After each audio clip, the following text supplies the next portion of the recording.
देखिए मोहन भागवत कोई भागवत नहीं है कि उनको हम भागवत मान लें। उन्होंने हमारे धर्म ग्रंथ हैं वो हमको जो कह दिए सही है। भाजपा करते हैं, सीधी सी बात है, डैमेज कंट्रोलर है वो।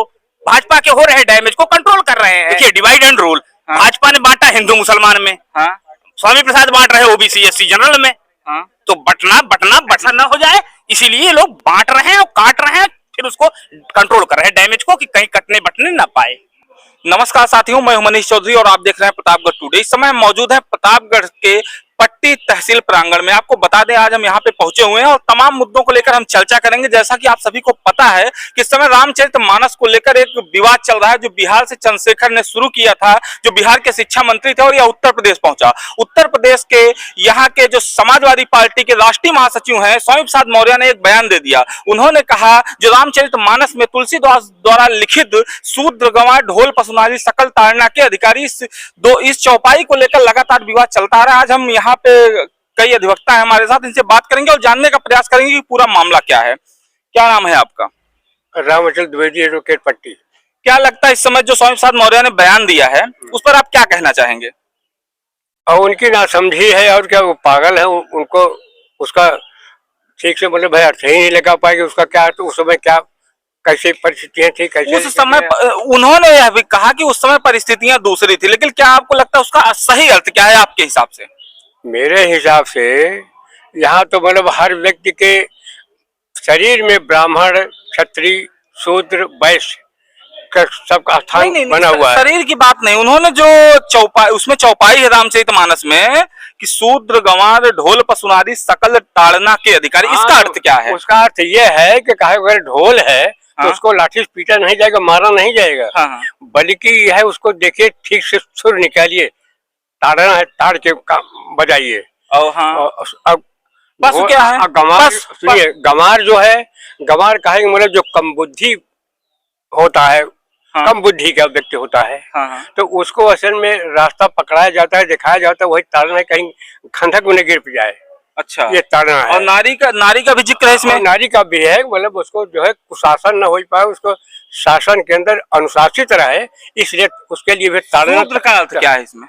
शूद्र का अर्थ ये है कि जो कहने का मतलब ये है कि बिल्कुल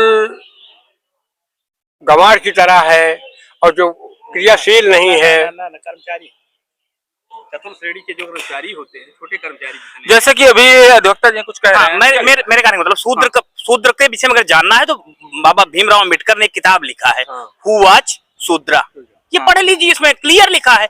आज के रामचरितमानस में जो चौपाई क्या है आपके हिसाब से? उसका अर्थ है ढोल, गंवार, शूद्र, पशु और नारी, ये हमेशा निरीक्षण के, बारीक निरीक्षण के पात्र हैं। इनको आप छोड़ नहीं। ताड़ना का मतलब निरीक्षण होता है। ताड़ना का मतलब यह है ढोल पीटने से ध्वनि नहीं निकलती है, वो आप फूट जाएगी। जो ढोल बजाता है उसको पता है कि ढोल बजाने के लिए कितना ताड़ना पड़ता है। जब एकदम बारीकी से निरीक्षण करके वो आदमी अपना हाथ चलाता है तो उससे स्वर निकलता है, और अगर बिना बारीक निरीक्षण के उसे पीटने लगे। शूद्र का मतलब क्या? शूद्र का मतलब ये है कि उस समय जो चतुर्थ श्रेणी के कर्मचारी हुआ करते थे, जैसे कर्ण का पिता था अधीरथ, संजय थे, जिनको शूद्र कहा गया। कर्ण को सूत पुत्र कहा जाता था। शूद्र होने के साथ साथ वो ताड़ना का मतलब क्या होगा इस चौपाई? ताड़ना का सिर्फ बारीक निरीक्षण। हाँ, अब आपको रामचरितमानस की एक चौपाई आपको याद दिलाना चाहेंगे, जो दिलाइए, जिसमें लिखा गया है कि सापत ताड़त परुष कहंता विप्र पूज्य अस गवहि संता पूजे विप्रशील गुणहीना शूद्र न गुण ज्ञान प्रवीणा। इसका अर्थ क्या है? ताड़ता इसमें भी आया, ताड़ना उसमें है। ताड़त और ताड़ना इसमें कहा ताड़ना आया? ताड़त है, ताड़ना नहीं है। आप देख लीजिए, स्पष्ट तौर पर देख लीजिए, रामचरितमानस की चौपाई है। सापत ताड़त परुष कहंता विप्र पूजस गावहि संता। इसका अर्थ क्या है? और नीचे क्या लिखा गया? नीचे लिखा है पूजे विप्रशील गुणहीना अशूद्र। यहाँ ताड़त शब्द है, न कि ताड़न शब्द है। ताड़ना का मतलब क्या होता है आपके? यहाँ ताड़त, यहाँ देखिए ये कह रहे हैं, देखिए दुर्वासा जी के विषय में बातें हो रही थी कि वो बड़े ही क्रोधित स्वभाव के। यहाँ पे शूद्र का मतलब क्या है?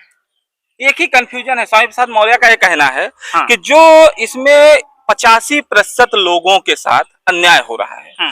उन्होंने बताया शूद्र का मतलब इस भारत देश का SC ST OBC और महिलाएं हैं। उन्होंने कहा कि इनके साथ जो इसमें लिखा गया है ताड़ना का मतलब, पहले गीता प्रेस की किताब प्रकाशित हुई थी जिसमें ताड़ना का अर्थ दंड देना लिखा था, लेकिन अभी एक इस समय सोशल मीडिया पे बहुत वायरल हो रहा है जिसमें ताड़ना का अर्थ शिक्षा कर दिया गया है। तो इस पर आप क्या कहना चाहेंगे? देखिए, एक ही शब्द के कई जगह कई अर्थ होते हैं। मतलब जैसे हाँ, आपने मुंशी प्रेमचंद की एक कहानी पढ़ी होगी, मंत्र। हाँ, मंत्र में जब भगत जाता है, उसकी सुनता है डॉक्टर चड्ढा के बेटे को सांप ने काट लिया है, हाँ, तो कहता है भगवान बड़ा कारसाज है। और जब वही भगत डॉक्टर चड्ढा के बच्चे को ठीक कर देता है तो फिर कहता है डॉक्टर साहब चिंता मत करिए, भगवान बड़ा कारसाज है। अब एक चीज ध्यान दीजिएगा, इस समय जो पूरा विवाद है वो कुल मिला के दो शब्दों पर टिका हुआ है। इस चौपाई को लेकर एक तो शूद्र, दूसरा नारी और एक ताड़ना, यही तीन मामला है। शूद्र आप किसे मानते हैं उस समय के हिसाब से? यहाँ पर शूद्र का अर्थ सिर्फ और सिर्फ जो छोटे कर्मचारी थे, जो आपके अधीनस्थ कर्मचारी थे। कर्मचारी कब थे? जो इनके अधीन काम करते थे। किसके? उस समय जो काम करवा रहा हो उसका ये निश्चित नहीं कि तुम सिर्फ हम ही करवाएंगे। लेकिन स्वामी प्रसाद मौर्य तो कहते हैं SC ST वो भी शूद्र कह रहे हैं। भैया ये बताइए, और राष्ट्रीय अध्यक्ष समाजवादी पार्टी का अखिलेश यादव ने कहा मैं योगी जी से पूछूंगा क्या मैं शूद्र हूँ, ये भी बयान आया। नहीं, यादव जी शूद्र हो ही नहीं सकते, मौर्य जी शूद्र ही नहीं है। ये लोग शूद्र हैं, तब शूद्र कौन है? अरे भैया आप पढ़ लीजिए ना, बाबा भीमराव अम्बेडकर की हुआ शूद्र।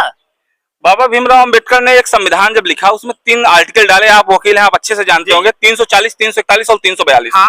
इसमें उन्होंने बताया कि इस देश की जो पिछड़ी जातियां जिनको शिक्षा से दूर रखा गया, समाज के तमाम ऐसे मुख्य धारा से दूर रखा गया, उनको इस आर्टिकल के तहत आरक्षण दिया जाए, जिससे यह जो लाइन है आगे बढ़ सके और समानता रूप से इनके साथ व्यवहार हो, सामाजिक आर्थिक और सभी प्रक्रियाओं में बराबरी पे आ सके। तो उन्होंने तो स्पष्ट तौर पे बता दिया, भारतीय संविधान 340, 341, 342 लिख दिया।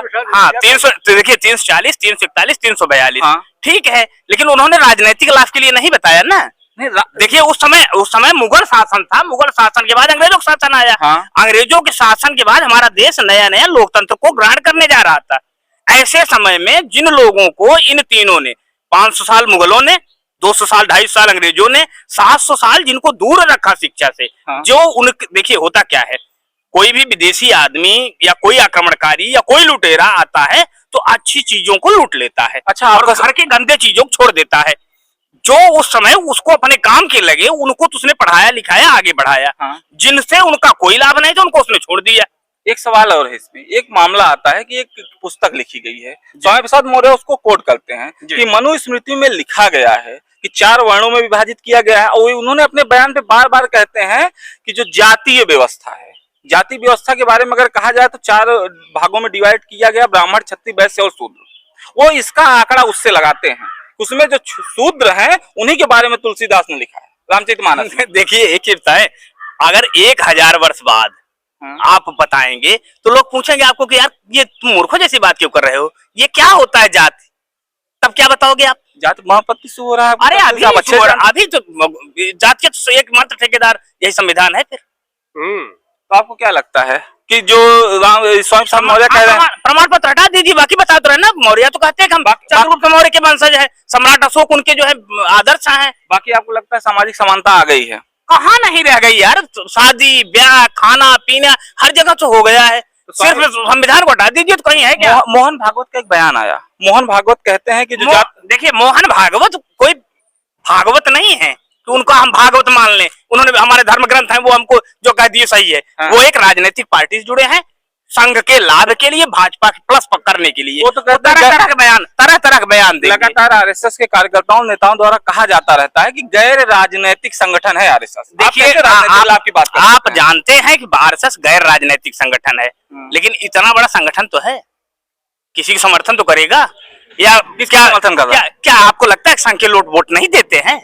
नहीं, वोट तो सब देते हैं। क्या आपको लगता है कि संघ के लोग किसी पार्टी को प्रभावित नहीं करते हैं? आपने अभी कहा कि किसी का सपोर्ट करेंगे, तो आपको क्या लगता है क्या स्वामी प्रसाद मौर्य का सपोर्ट कर रहे हैं? नहीं, आज तक आप बताइए ना, संघ वालों ने कभी कांग्रेस की मीटिंग में जाके पार्टिसिपेट किया है? नहीं, ऐसा तो हमने हमारी जानकारी। लेकिन आपने एक चीज कहा कि किसी का सपोर्ट करेंगे, भाजपा करते हैं, सीधी सी बात है, डैमेज कंट्रोलर है वो, भाजपा के हो रहे डैमेज को कंट्रोल कर रहे हैं। तो क्या लगता है स्वामी प्रसाद मौर्य ने जो बयान दिया इससे भाजपा का जो है डैमेज हो रहा है, कहीं ना कहीं राजनीतिक इससे प्रभाव पड़ रहा है? अरे भाई हिंदू बटेगा तो भाजपा का देखिए डिवाइड एंड रूल, भाजपा ने बांटा हिंदू मुसलमान में, स्वामी प्रसाद बांट रहे ओबीसी एससी जनरल में। हाँ। तो बटना बटना बटना, अरे भाई एक चीज कितनी टुकड़े में बट सकती है, एक अच्छा। उसको परमाणु बना के थोड़ी यूज करेंगे। मतलब कुल मिला के डैमेज कंट्रोल करने के लिए मोहन भागवत का यह बयान है। बयान डैमेज कंट्रोल करने के लिए, और सीधे सीधे आप समझिए कि बटने के एक हद है, सीमा है। परमाणु को विखंडित करने पर नाभ की ऊर्जा उत्पन्न होने लगेगी, ऐसा ना हो जाए, इसीलिए लोग बांट रहे हैं और काट रहे हैं, फिर उसको कंट्रोल कर रहे हैं डैमेज को, कि कहीं कटने बटने ना पाए। कुल मिला के जैसा कि साथियों हमने बात करने का प्रयास किया, लगातार एक ही वही आज फिर वही मुद्दा बना हुआ है कि आखिर कोई भी कहीं भी बात की जाती है, शूद्र का सही अर्थ कोई नहीं बता पाता, और ताड़ना का अर्थ को लेकर चाहे गीता प्रेस में प्रकाशित हुआ किताब तो उसका अर्थ बदलना हो या कोई भी बातें, उस पर कोई स्पष्टता नहीं हो पाती। जैसा कि इन्होंने बताया कि मोहन भागवत का जो बयान है केवल केवल डैमेज कंट्रोल के लिए दिया गया है। तो साथियों अगर आपको हमारी वीडियो पसंद आई हो तो वीडियो को ज्यादा से ज्यादा शेयर करें। अगर आपने अभी तक हमारे चैनल को सब्सक्राइब नहीं किया तो सब्सक्राइब कर लें, बेल आइकन को दबाना ना भूलें, जिससे कि हमारे आने वाले नए वीडियोस की नोटिफिकेशन मिल सके आपको सबसे पहले। धन्यवाद साथियों।